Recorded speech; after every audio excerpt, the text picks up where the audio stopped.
Have you ever wondered why, when God told Abraham thousands of years ago to leave his home in Mesopotamia, he told him specifically to come to the land of Israel? I have two ideas why that might be. So, hello, my friends. This is Akiva Gersh with Israel in 5, where we give you everything Israel in 5 minutes. Please like and subscribe.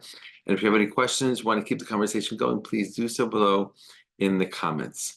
We know the story. In the first book of the Torah, Genesis, Bereshit, as we call it in Hebrew, in chapter 12, God tells Abraham, Lech lecha, go, leave your home, leave your parents' house, leave your country, leave your land, and go to the land that I will show you. And we know that that land that God will show him after journeying for quite a while is the land of Israel.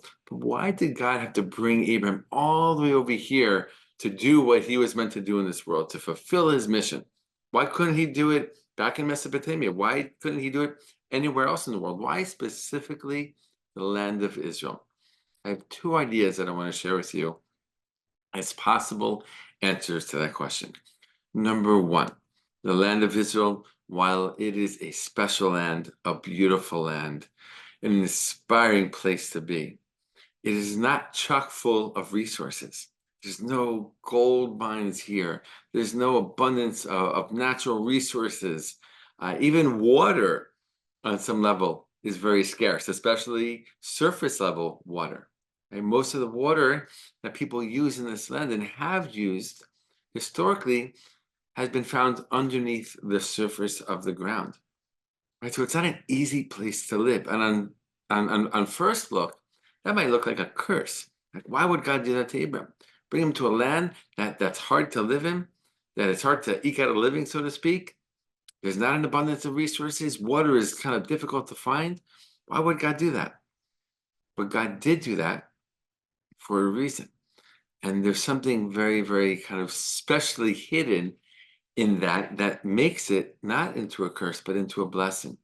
Because by living in this land, and while living in this land, one needs to be resourceful, one needs to be inventive, one needs to be creative, one needs to be innovative. And the land itself forms the character of the people, right? And that really put in these special features and values into the Jewish people thousands of years ago.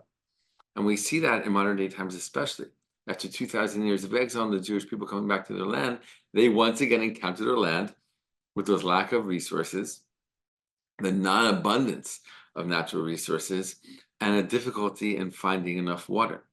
And they got to work, and they put in the sweat and the tears and the time and the effort in order to make life work. And once again, just like in ancient times, so too in modern times, it helped form their character and form them into people who would be creative, inventive, innovative, and the like. So that's answer number one. The second answer, why God brought Abraham specifically to this land, is because we know, you look at a map of the world, you zoom out, and so many ancient maps of the world really focus on this feature of the land of Israel, that it's in the middle of the world, so to speak, right? For sure, the middle of the ancient world, specifically the middle we know, connecting Africa, the continent of Africa, the continent of Europe, and the continent of Asia.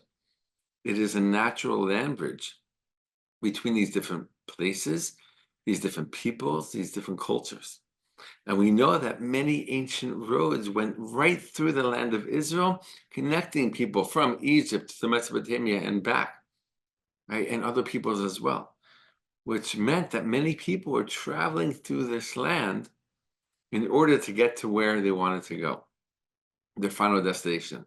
And on the way, if Abraham was here and creating a center, creating a culture, creating a people, creating a nation eventually, with a certain mission and vision and lessons to share with the world, that makes it the perfect place. Its centrality in the world makes it the perfect place to share these ideas and to share these different ways, especially back then, these different ways of looking at the world with all kinds of people passing through, right? So Abraham was given a mission by God to do something different and new in the world, which he was. The land of Israel was a perfect place to be, right? Because it puts him in a central location to touch the lives of so many people who would basically come towards him from lands far away, and also the land itself. And the beautiful challenges that it poses will make his descendants into very strong, inventive, and innovative people. Survival skills that they will need and they will use to once again fulfill the reason why they're here in the first place.